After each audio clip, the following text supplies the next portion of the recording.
All right, let's finish up with Bobby Shmurda, man. Good segment there. We messed up the Bobby Shmurda take the first time. Not going to do it again. Yes, sir. You know we back again with another video. Just as me, HT, coming to you live on Hot Entertainment Channel with the latest and greatest of the hip-hop news. Come on now. Y'all know I'm back and I got the news and the tea on me. But before we get into the video, first I want to say we appreciate the love and support. Y'all already know we love y'all. Appreciate y'all coming back every video. And also, hit that. Okay, listen, I apologize. You YouTubers, man, please get to the point. No offense. Shout out to the dude who did the video, but damn.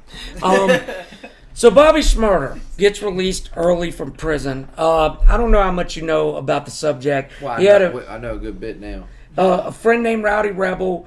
They both were facing some time, but Rowdy was facing more. Bobby comes and says, look, I'll do a couple extra years. Rowdy was going to get 12, and then old boy was going to get 6. And they bought it down and both did 7. Bam. And I asked you when we messed up the first time, have you ever in your life seen something like that? And I paused because, you know, person in criminal, been involved in the system and criminal activity, you know, you want people like that. But personally, no, I've never seen someone go way out of their way, literally take time. You owe that man for life. Yeah. I mean, come on, bro. You know, I've had friends hold their water for me back when I was in trouble that had info. They could have bodied me. They could have got me some years they didn't tell. But never have I even heard of... Look, I give a shout out to Bobby Shmurda. He's a real... I mean, look, my homie, they give me money. You know what I mean? Get the lawyer. Right. You know, but as far as, hey, man, and you know, he didn't pay the guy or nothing. Hey, I'm going to go to jail for you. Sit in jail. Well, you know, listen... The closest I've came to that, I had a friend. This was years ago. He knew that he knew info on me. We were both charged. He could have body bagged me. If he would have just told, he probably would have walked. Instead, he wore it. He took the charge. He wore it. Now, both of us were guilty. He wore the charge. I was a teenager at the time. That's the closest that I've came to seeing something like this. That was some real. He only got a year. Here we're talking 7, 8 years. You know, he did 2 extra years for his boy. And somebody said, I'm confused. Did he plead guilty to something? No, what happened was they were both charged under federal racketeering, a conspiracy. And in the feds, believe me, not many people go to trial. No, the feds, you take the plea or it's your ass. And basically the feds came through handing out deals, and Bobby was like, look, let me take 7. Instead of giving my boy 12, give us both 7. Also, another thing, people was roasting him about like that song that went viral from Bobby Shmurda is Hot Boys. Yeah.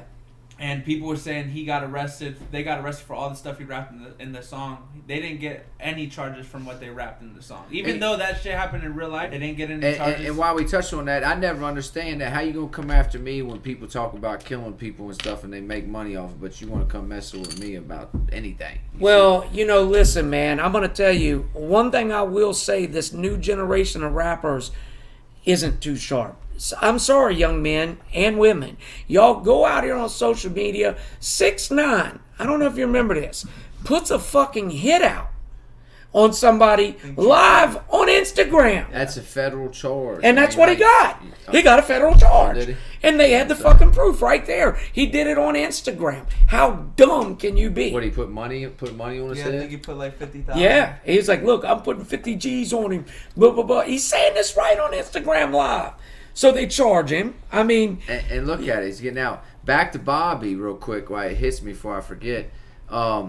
Big shout out to Bobby once again. He beat the system. Survivors, they beat the system. Because remember, they were only going to give him 6. So him merely just showing them the gratitude and stuff of his heart, it must have got someone's respect. Because they ain't give him but a year more than he was going to get. And they knocked off, what, 5 from his man? Man, listen. So they must have looked at dude and said, you know what?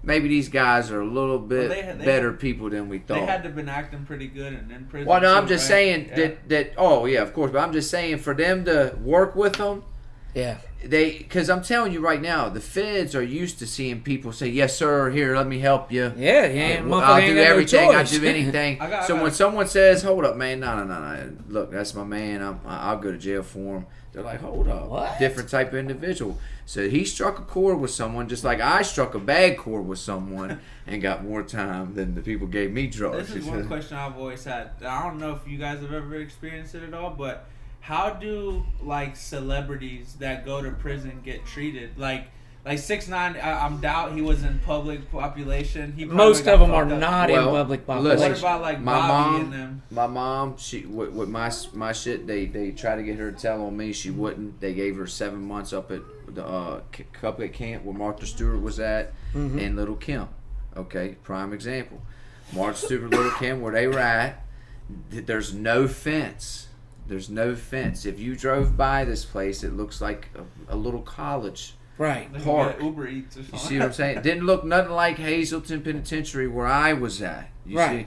So when these celebrities go to prison or go to they don't go to the level 6s. Not always, because Tupac went to Clinton Correctional Center but he really wasn't a celebrity back then. You got to understand. He really wasn't. He was underground. This was after Juice. This was after he started the movie Juice. Yeah, I mean Pac for the rape charge, he went to Clinton Correctional Center. Oh yeah, you're right, for the rape charge. No, for the rape charge. He went to Clinton Correctional, and the rumor was, which I don't believe.